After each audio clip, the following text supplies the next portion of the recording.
Boa noite, o Nordeste News está no ar, te mantendo atualizado com as principais notícias da região. Veja os destaques de hoje. Morre estudante atingido com estilete em escola no Ceará. Criminosos invadem hospital e roubam armas no Rio Grande do Norte. Suspeito de chefiar facção morre em ação policial no Ceará. Justiça manda derrubar muro em Maracaípe e ainda Sergipe registra recorde de aves marinhas encalhadas. O Nordeste News está no ar.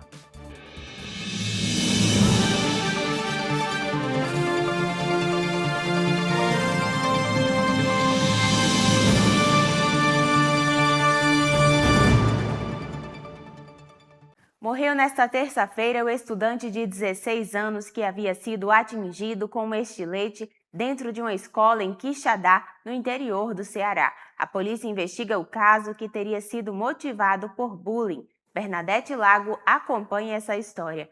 Bernadette, qual é a situação das investigações no momento? Isabel, o adolescente estava internado desde a última quarta-feira, quando foi ferido no pescoço durante uma briga na escola Coronel Vigílio Távora, em Quixadá. O aluno suspeito da agressão tem 15 anos e foi apreendido após o ataque. Ele estava internado em um centro socioeducativo em Fortaleza. Segundo a Secretaria de Segurança Pública e Defesa Social do Ceará, o caso teria sido motivado por bullying e os dois adolescentes já tinham um histórico de desentendimentos. O suspeito foi autuado por ato infracional análogo à tentativa de homicídio. A Polícia Civil também investiga a participação de um terceiro adolescente, que prestou depoimento. Após o ataque, as aulas da escola foram suspensas por 2 dias. Em nota, o Distrito Educacional Tapuiará e a Secretaria de Educação do Ceará lamentaram a morte do estudante e reafirmaram um compromisso com a prevenção da violência nas escolas. O governador Eumano de Freitas também manifestou pesar pela morte do adolescente. Volto com você, Isabel.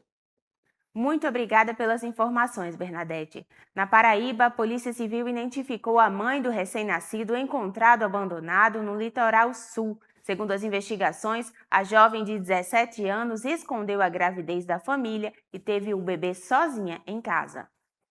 O caso aconteceu na cidade de Caporã. O recém-nascido foi encontrado por moradores da região após barulhos serem ouvidos próximo à parede de uma residência. No início, a suspeita era de que se tratava de um animal. Ao verificarem o local, os moradores encontraram o bebê e acionaram o SAMU. Segundo a Polícia Civil, a mãe da criança é um adolescente de 17 anos que mora na casa vizinha ao local onde o menino foi deixado. Em depoimento, ela relatou que escondeu a gravidez do namorado e dos pais por medo da reação da família. A investigação aponta ainda que a jovem teria tomado chás na tentativa de interromper a gestação. Na madrugada da terça-feira, ela entrou em trabalho de parto sozinha no banheiro de casa e teve um parto prematuro. Depois disso, o recém-nascido foi enrolado e deixado no local onde foi encontrado. De acordo com o SAMU, o bebê apresentava hipotermia, arranhões pelo corpo e um trauma no tórax. Após o primeiro atendimento, a criança foi transferida em estado grave para um hospital de João Pessoa. A adolescente também deve receber acompanhamento médico e social. O caso segue sob investigação da Polícia Civil. Na Bahia, uma troca de tiros entre suspeitos e policiais militares deixou 2 pessoas feridas e interrompeu a circulação de ônibus em um bairro de Salvador. Um coletivo chegou a ser atingido durante o tiroteio. O caso foi registrado na noite desta terça-feira no bairro Vale das Pedrinhas, em Salvador. Segundo a Polícia Militar, agentes do 30º Batalhão faziam rondas na região após denúncias sobre homens armados quando foram recebidos a tiros. Houve revide e, após o fim dos disparos, 2 pessoas foram encontradas feridas no chão. Os 2 baleados foram socorridos e levados para um hospital geral do estado, onde permanecem internados. As identidades e o estado de saúde deles não foram divulgados. Durante o tiroteio, um ônibus que fazia a linha Vale das Pedrinhas, BRT, foi atingido por diversos disparos. No momento, apenas o motorista, o cobrador e 2 passageiros estavam no veículo.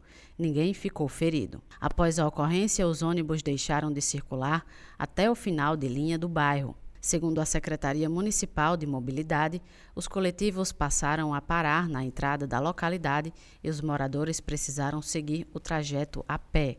A Polícia Militar informou que reforçou o policiamento na região e o caso será investigado pela Polícia Civil. Um homem apontado como liderança do Comando Vermelho no interior do Ceará morreu durante uma ação da Polícia Militar. Segundo as investigações, ele usava as redes sociais para fazer ameaças contra agentes de segurança. Edinaldo Martins tem mais informações. Edinaldo, o que foi que a polícia disse sobre essa operação? Isabel, a operação aconteceu na última sexta-feira no distrito de Mucambo, na zona rural de Guaraciaba do Norte. O homem morto foi identificado como Francisco Jamilo Ribeiro Oliveira, conhecido como Arcanjo Renegado. Segundo a Polícia Militar, ele era apontado como uma das principais lideranças do Comando Vermelho na região. As investigações indicam que Jamilo utilizava as redes sociais para ameaçar policiais, divulgar ações da facção e ostentar armas, drogas e dinheiro. Entre os alvos das publicações estava o capitão Dantas, responsável pelo policiamento da área. A PM informou que as buscas pelo suspeito foram intensificadas após as ameaças. Durante a abordagem, segundo os agentes, Jamilo teria reagido e iniciado um confronto armado. Ele foi baleado e morreu no local. Ainda de acordo com a polícia, o suspeito era investigado por crimes como homicídios, latrocínios, tortura e tráfico de drogas. Seguimos acompanhando o caso, Isabel. Muito obrigada pelas informações, Edinaldo. No Rio Grande do Norte, 2 homens invadiram o Hospital Regional de Caicó, no Seridó Potiguar, e renderam funcionários e roubaram as armas dos vigilantes da unidade. O assalto aconteceu na madrugada desta terça-feira por volta das 2h30 da manhã. Segundo a Polícia Militar, os criminosos entraram no hospital pela área da hemodiálise. No local, um técnico de enfermagem e uma enfermeira foram rendidos sob ameaça. Em seguida, a dupla exigiu as armas dos vigilantes da unidade e fugiu. Após ser acionada, a polícia recebeu informações sobre o paradeiro dos suspeitos em uma casa abandonada no bairro Valfredo Gurgel, em Caicó. Os militares foram até o local e prenderam 2 homens suspeitos de envolvimento no crime. As armas roubadas, no entanto, não foram encontradas. Durante as diligências, um terceiro suspeito também foi detido. Segundo a PM, ele seria motorista de um veículo utilizado em viagens por aplicativo. O caso agora será investigado pela Polícia Civil. No Maranhão, um homem foi preso no sul do estado suspeito de agredir a ex-companheira 2 vezes em menos de 24 horas. Segundo a Polícia Civil, o suspeito não aceitava o fim do relacionamento. A prisão aconteceu nesta terça-feira em uma casa localizada na periferia de Sambaíba, na região de Balsas. De acordo com a Polícia Civil do Maranhão, imagens gravadas mostram o momento em que a mulher é agredida com chutes pelo ex-companheiro. A vítima relatou que já vinha sofrendo ameaças e agressões físicas, inclusive em locais públicos. Segundo as investigações, após o primeiro episódio registrado em vídeo, a mulher voltou a ser agredida na madrugada desta terça-feira. Diante da reincidência das agressões, a polícia solicitou medidas protetivas de urgência. No entanto, o delegado responsável pelo caso entendeu que as medidas não seriam suficientes para garantir a segurança da vítima e também pediu a prisão preventiva do suspeito. Maurício Pereira Soares foi autuado em flagrante e encaminhado para o presídio de Balsas, onde deve permanecer à disposição da Justiça. Na Paraíba, o sistema prisional registrou 13 tentativas de fuga com uso de documentos falsos e possível emprego de inteligência artificial desde o final do ano passado. A informação foi divulgada pela Secretaria de Administração Penitenciária do Estado. O caso mais recente envolve 7 presos ligados a facções criminosas que tentaram deixar uma penitenciária de segurança máxima em João Pessoa com alvarás de soltura falsificados. Os detentos cumprem pena nas unidades conhecidas como PB1 e PB2 e chegaram a ser chamados para assinar a liberação. Segundo o secretário de Administração Penitenciária, Tércio Chaves, os protocolos de segurança da pasta impediram todas as tentativas. De acordo com o secretário, o nível de sofisticação dos documentos levanta a suspeita de uso de ferramentas de inteligência artificial para imitar documentos oficiais. A investigação aponta que os alvarás teriam sido enviados por meio do malote digital do Conselho Nacional de Justiça, sistema utilizado utilizado para troca de documentos oficiais. A hipótese é de uso indevido de credenciais de servidores federais. A secretaria informou que nenhum dos presos foi solto e que abriu um procedimento interno para apurar possíveis responsabilidades. Os documentos também foram encaminhados à Polícia Civil para a investigação criminal. O Tribunal de Justiça da Paraíba confirmou as tentativas de fraude e informou que acompanha o caso junto à Corregedoria e ao Ministério Público. Em Alagoas, a Vigilância Sanitária de Maceió apreendeu cerca de 100 quilos de alimentos impróprios para consumo durante uma fiscalização em um estabelecimento comercial em Ponta Verde. Entre as irregularidades encontradas estavam produtos vencidos e adulteração de datas de validade. A operação foi realizada na manhã desta terça-feira em um estabelecimento localizado no bairro da Ponta Verde, em Maceió. Segundo a vigilância, foram apreendidos cerca de 100 quilos de produtos impróprios para o consumo. Entre os alimentos recolhidos estavam carne bovina, charque, ovos, manteiga, goiabada, fubá, farinha de trigo e sal de parrilha. De acordo com o órgão, os produtos representavam risco à saúde dos consumidores e foram encaminhados para descarte. A vigilância informou ainda que o responsável pelo estabelecimento é reincidente e já havia sido notificado anteriormente pelo órgão. No próximo bloco, suspeito de tráfico é preso enquanto surfava em praia de São Luís. E ainda, STF derruba restrição a pessoas com deficiência em concursos no Piauí. Nordeste News volta já já.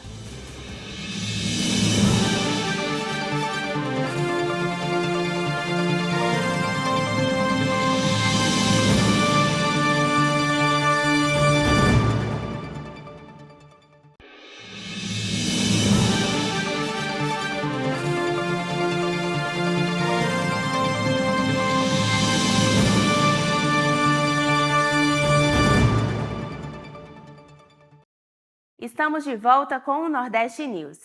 No Maranhão, um homem investigado por tráfico de drogas foi preso pela Polícia Civil enquanto surfava em uma praia de São Luís. O suspeito tinha um mandado de prisão preventiva em aberto desde o ano passado. A prisão aconteceu na praia do Olho d'Água, em São Luís. Segundo a Polícia Civil, Credilson Costa Barros, de 50 anos, responde a um processo por tráfico de drogas desde 2023. Ele também é conhecido pelo apelido de Cabeça. A operação foi realizada pela Superintendência Estadual de Repressão ao Narcotráfico, com apoio do Corpo de Bombeiros Militar do Maranhão. Para realizar a abordagem, as equipes utilizaram uma moto aquática. Após ser detido, o suspeito foi levado para a sede da Senarc, no bairro de Fátima. Em seguida, ele deve ser encaminhado para a Central de Custódia, onde permanecerá à disposição da Justiça. O litoral de Sergipe registrou um recorde no número de aves marinhas encalhadas nos primeiros meses deste ano. Segundo especialistas, a situação já é tratada como emergência ambiental. De acordo com a Fundação Mamíferos Aquáticos, mais de 770 encalhes de aves marinhas foram registradas entre janeiro e o início de maio. Este é o maior número já documentado em mais de 15 anos de monitoramento da costa sergipana. Para efeito de comparação, em todo o ano passado foram registrados 492 casos. Já em 2026, a média mensal ultrapassa 150 encalhes. Segundo a Fundação, mais de 80% das aves foram encontradas mortas. As que ainda chegam com vida costumam apresentar quadros graves de exaustão. Especialistas explicam que o encalhe acontece quando as aves não conseguem mais voar ou se alimentar adequadamente e acabam permanecendo na faixa de areia. Muitas das espécies resgatadas estão em rotas migratórias internacionais e viajam por longas distâncias entre o Brasil e regiões do hemisfério norte. As aves encontradas mortas são encaminhadas para exames que ajudam a identificar as causas das mortes e monitorar possíveis doenças, como a gripe aviária. A Fundação orienta que, ao encontrar uma ave encalhada, a população evite tocar no animal e acione imediatamente as equipes especializadas. No Piauí, a audiência de conciliação entre rodoviários e empresas de ônibus de Teresina terminou sem acordo sobre o reajuste salarial da categoria. Uma nova rodada de negociações foi marcada para esta quarta-feira. A reunião aconteceu na tarde de terça-feira, na sede do Tribunal Regional do Trabalho da 22ª Região. Participaram do encontro representantes dos trabalhadores, das empresas de transporte, do Ministério Público do Trabalho e da Justiça do Trabalho. Segundo o Sindicato dos Trabalhadores Rodoviários do Piauí, a categoria pede um reajuste em torno de 12%, incluindo salário, ticket de alimentação e plano de saúde. Já o Sindicato das Empresas de Transporte Urbano apresentou uma proposta de reajuste linear de 3%, considerada insuficiente pelos trabalhadores. Em Pernambuco, a Justiça Federal determinou a demolição do muro que restringe o acesso à praia de Pontal de Maracaípe, no litoral sul. A estrutura é alvo de críticas e disputas judiciais há mais de 3 anos. A decisão foi publicada no dia 15 de maio pela 35ª Vara Federal de Pernambuco.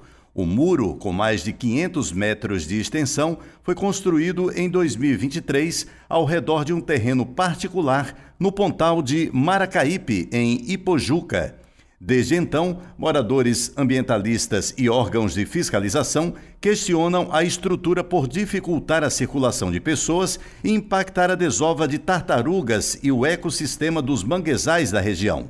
A sentença foi baseada em uma perícia judicial que confirmou a existência de danos ambientais. A Justiça determinou que o proprietário do terreno tenha 15 dias para demolir completamente o muro e dar destinação adequada aos resíduos gerados. Caso a ordem não seja cumprida, o IBAMA e o CPRH poderão realizar a retirada da estrutura e cobrar os custos do responsável pela obra. O muro foi erguido com troncos de coqueiro e se tornou alvo de mobilizações populares e ações civis públicas. A decisão atende a um pedido da Procuradoria Regional Federal da 5ª Região, em ação movida pelo Ministério Público Federal. Ainda no Piauí, o Supremo Tribunal Federal declarou inconstitucionais as regras que impediam a participação de pessoas com deficiência em concursos públicos para cargos com exigência de aptidão plena, como nas carreiras militares. A decisão foi tomada de forma unânime pelos ministros do STF durante sessão virtual realizada na última sexta-feira. As regras questionadas estavam em vigor há cerca de 13 anos e proibiam a inscrição de pessoas com deficiência em concursos com exigência de aptidão plena.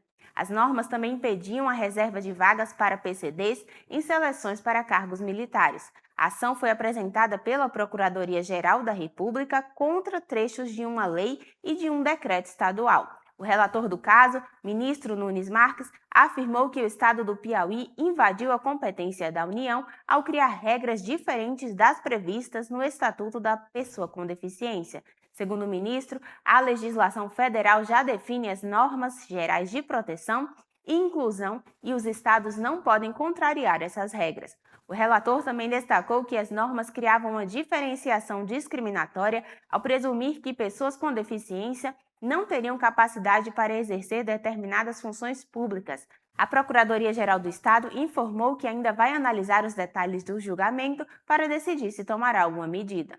Em Sergipe, a Câmara Municipal de Aracaju aprovou um projeto de lei que prevê a reestruturação salarial de categorias da saúde pública municipal. O texto foi encaminhado pelo Poder Executivo e define reajustes em 3 etapas. O projeto aprovado nesta terça-feira beneficia servidores efetivos da área da saúde em Aracaju. Entre as categorias contempladas estão fisioterapeutas, farmacêuticos, nutricionistas, psicólogos clínicos, terapeutas ocupacionais, fonoaudiólogos e técnicos de vigilância em saúde. Segundo a Câmara Municipal, a atualização dos vencimentos será feita em 3 etapas, com início previsto para abril de 2026. As outras fases devem ser implementadas em abril de 2027 e em abril de 2028. De acordo com as tabelas anexadas ao projeto, os profissionais com jornada de 30 horas semanais passarão a ter vencimentos iniciais a partir de R$ 3.632,96. A proposta agora segue para as demais etapas de tramitação no município. E no próximo bloco, Cadela ajuda crianças vítimas de violência em Alagoas. E ainda, mulher descobre erro e aparece como presidente da República em carteira digital. O Nordeste News volta logo após os comerciais.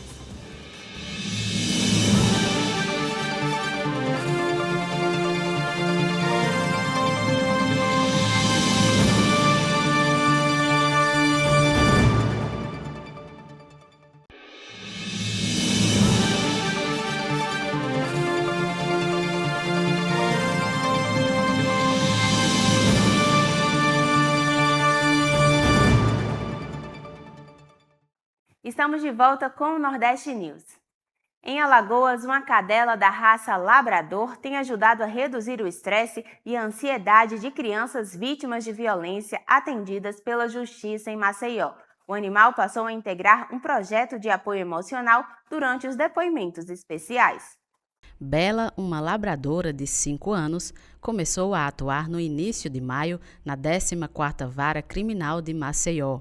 A cadela faz parte do Projeto Cura, criado para oferecer acolhimento a crianças e adolescentes que precisam relatar situações traumáticas à Justiça.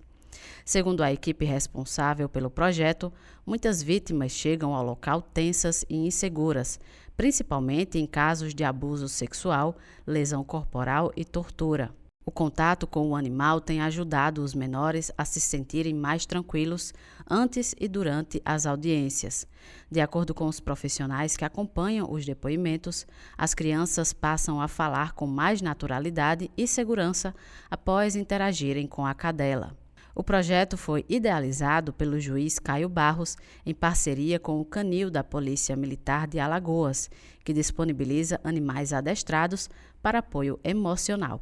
Atualmente, Bela participa dos atendimentos às segundas-feiras, mas a expectativa é ampliar a presença dela na unidade nos próximos meses.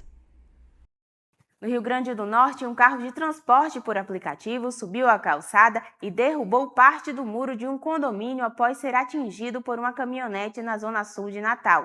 O acidente aconteceu na manhã de terça-feira e a colisão foi registrada no cruzamento das ruas Ênico Monteiro e Ismael Pereira, no bairro Capim Macio. Segundo testemunhas e o motorista do carro de aplicativo, o veículo seguia no sentido Nova Parnamirim quando foi atingido por uma caminhonete Ranger prata. Com o impacto da batida, o automóvel foi arremessado para a calçada e acabou derrubando parte de um muro de um condomínio residencial.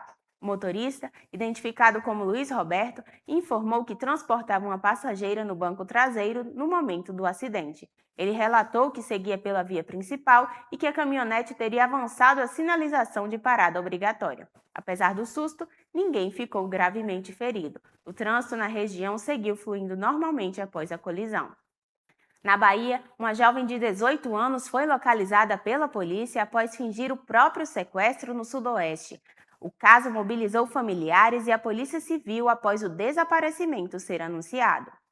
O caso aconteceu na cidade de Guanambi. Segundo a Polícia Civil, o pai da jovem procurou a delegacia na segunda-feira para registrar o desaparecimento da filha após não conseguir encontrá-la. O namorado da jovem também esteve na unidade policial e apresentou mensagens recebidas por aplicativo. Os textos, enviados por um número desconhecido, traziam ameaças de morte e indicavam um suposto sequestro com pedido de extorsão. Após investigações, a polícia descobriu que o sequestro era falso e teria sido motivado por desentendimentos pessoais. De acordo com a investigação, a própria jovem foi responsável pelo envio das mensagens ao namorado. Ela foi encontrada na madrugada desta terça-feira em uma casa no bairro São Francisco. Segundo a polícia, a jovem estava com os amigos e não apresentava sinais de violência ou privação de liberdade.